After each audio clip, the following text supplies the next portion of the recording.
What were your values that kept you together? You know, we all came from, and as you said, your mom. Yeah. She had so many jobs in order to take Wow. care of her children. It was unbelievable. Wow. But the strength with which she did it, and she had a pride, you know, and there's everything with my mom and my childhood practically stands out even today, but there are some things that definitely shaped me and my thinking.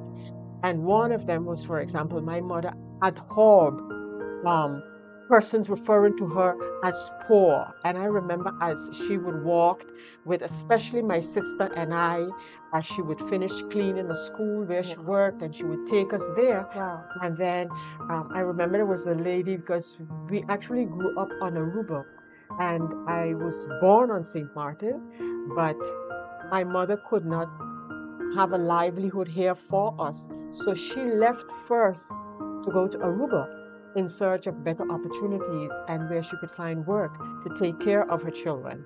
And coincidentally, it was following a hurricane in 1960 that prompted my mother to then send for us from St. Martin, because I don't know how they saw images, if they even saw images back then, but once she got to know what had transpired up here in terms of the damage and what have you. And so we ended up growing up in Aruba. And then my mother would pass with us, you know, and she was, and there was this lady, she was from St. Martin, and she would like, Lord Silvani, that was my mother's name, for you.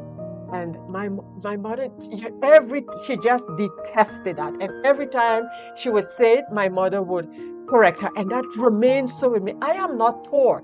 I can work, you know, I have my children with me. And those, you know, those kind of things. Yes, extremely so. Extremely so.